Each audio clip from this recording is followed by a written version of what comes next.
अस्सलाम वालेकुम। South China सी के अंदर जैसा कि आप सब लोग जानते हैं कि अमेरिका और चीन एक दूसरे के आमने सामने हैं। इन दोनों सुपर पावर्स का इस तरह से एक दूसरे के आमने सामने आ जाना कोई खैर की बात नहीं है। इस मामले पर सबसे तशवीशनाक एलिमेंट ये है कि इस आमने सामने को लेकर आज चाइना की तरफ से एक बाज़ाब्ता तौर पर बयान सामने आ गया है। इसको आप बयान कम और एक वार्निंग ज्यादा कह सकते हैं। चाइना की तरफ से पूरी दुनिया को ये वार्निंग दे दी गई है कि आने वाले कुछ अरसे में चाइना और अमेरिका के बीच में एक खौफनाक किस्म की जंग छिड़ सकती है। ये बयान चाइना के स्टेट मीडिया की तरफ से सामने आया है। आप जानते हैं चाइना में स्टेट मीडिया को मुकम्मल तौर पर कंट्रोल करती है और चाइना का मीडिया स्टेट की इजाजत के बगैर कोई भी चीज नशर नहीं करता। लिहाजा इस वार्निंग के बारे में आप ये ख्याल नहीं कंसिडर कर सकते कि ये फेक हो सकती है या झूठा बयान हो सकता है। ये बयान मुकम्मल तौर पर ऑथेंटिक है और चाइना ही की तरफ से आया है। चाइना ने इस बात का बाज़ाब्ता तौर पर ऐलान कर दिया है कि साउथ चाइना सी के अंदर उसने अपना 052D डिस्ट्रॉयर उतार दिया है। 052D डिस्ट्रॉयर चाइना ने इस वजह से उतारा है ताकि वो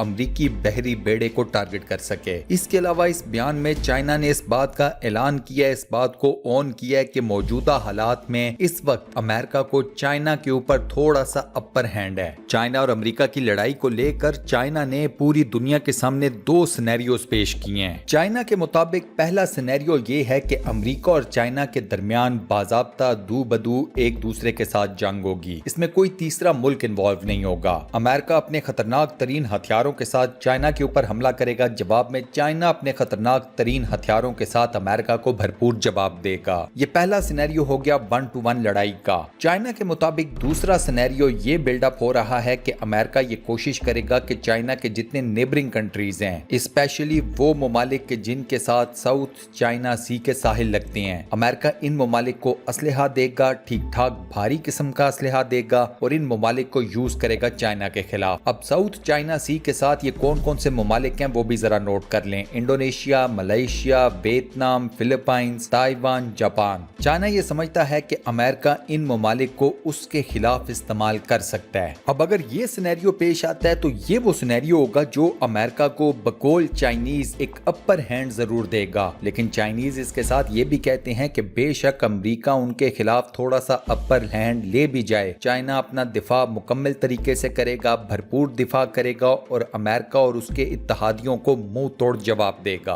अब इसी के साथ साथ ये भी जहन में रखिएगा कि इस लड़ाई का डायरेक्ट ताल्लुक, डायरेक्ट लिंक है पाकिस्तान और भारत के साथ। अमेरिका ये लड़ाई स्टार्ट करता है तो डेफिनेटली भारत अमेरिका की साइड लेगा, वो इस लड़ाई में कूदेगा, क्योंकि आप सब लोग जानते हैं कि भारत बहुत बड़ा हलीफ है अमेरिका का। भारत भी डेफिनेटली अपनी नेवी उतारेगा साउथ चाइना सी के अंदर चाइना के खिलाफ। अब जब भारत ऐसा करेगा तो पाकिस्तान, आप जानते हैं कि चाइना का हलीफ है, चाइना पाकिस्तान को कहेगा कि वो भारत को जाकर टैकल करे। उस पर हमें डेफिनेटली अपनी नेवी पानियों में उतारनी पड़ेगी ताकि हम लोग जाकर भारत को काउंटर कर सकें। इन सारे मामलात का स्केल इतना बड़ा है कि आप अंदाजा करें कि भारत ने ऑस्ट्रेलिया को कहा है कि वो ऑस्ट्रेलिया के साहिलों से उठकर आए और साउथ चाइना सी के अंदर आकर उसकी मदद करे। अब ये भी बात अपने जहन में रखिएगा कि जब पाकिस्तान और भारत के दरमियान कोई अगर जंग पैदा होती है, कोई लड़ाई शुरू होती है, पानियों के अंदर बेशक क्यों नहीं शुरू होती, वो इन दोनों ममालिक के दरमियान खुश्की के ऊपर भी जरूर आएगी। ये जंग कश्मीर के इलाके में भी स्टार्ट होगी, दीगर सरहदी पट्टियों के ऊपर भी ये जंग स्टार्ट होगी। अब इस सारे मामले पर जो एक और अहम बात है वो ये है कि अगर ये जंग शुरू होती है, हाँ वो किसी भी दो मुल्कों के दरमियान स्टार्ट हो, पाकिस्तान भारत कह लें, चाइना अमेरिका कह लें, तो आपको ये तो पता चल जाएगा कि ये जंग शुरू कब होगी, लेकिन आपको कभी भी ये नहीं पता चल पाएगा कि ये जंग खत्म कब होगी। आप कभी भी कैलकुलेट नहीं कर पाएंगे कि ये जंग कब तक जारी रहेगी। ये भी अंदाजा नहीं लगाया जा सकता कि इस जंग के अंदर कितने ममालिक कूद पड़ेंगे, यूरोप के जितने ममालिक हैं वो इस जंग को कैसे लेंगे। ये तमाम बातें तो गैर यकीनी हैं, लेकिन ये बात यकीनी तौर पर है कि ये फिर आखिरी जंग ही होगी। ये वो आलमी जंग होगी जिसके बारे में रिसालत में आप सल्लल्लाहु अलैहि वसल्लम की अहादीस मुबारका मौजूद हैं। भूल जाएं कि इस तीसरी आलमी जंग के बाद कोई चौथी या पांचवी आलमी जंग होगी। यही जंग आगे जाकर हरमजदून में तब्दील हो जाएगी। अब देखना ये होगा कि ये सारा सिनेरियो आने वाले कुछ दिनों में किस तरफ की डायरेक्शन लेता है। मैं सिर्फ इतना कहूंगा कि अपने ईमानों को मजबूत कर लें। हम नहीं चाहते कि जंग हो, लेकिन मैं और आप अच्छे तरीके से जानते हैं कि जंग इनएविटेबल है। अल्लाह रब्बुल इज्जत हम सब की हिफाजत फरमाए, हम सब को दीन इस्लाम की असल तालीमात पर अमल पैरा होने की तौफीक अता फरमाए। आमीन। दोस्तों कमेंट سیکشن میں آمین ضرور لکھیں، اس دعائے خیر کا حصہ ضرور بنیں اور صدقہ جاریہ کمائیں۔ اس ویڈیو کو لائک ضرور کیجیے گا اور اپنے سوشل میڈیا اکاؤنٹس پر شیئر ضرور کیجیے گا۔ انشاءاللہ اگلی ویڈیو میں ملاقات ہوگی۔ اللہ حافظ۔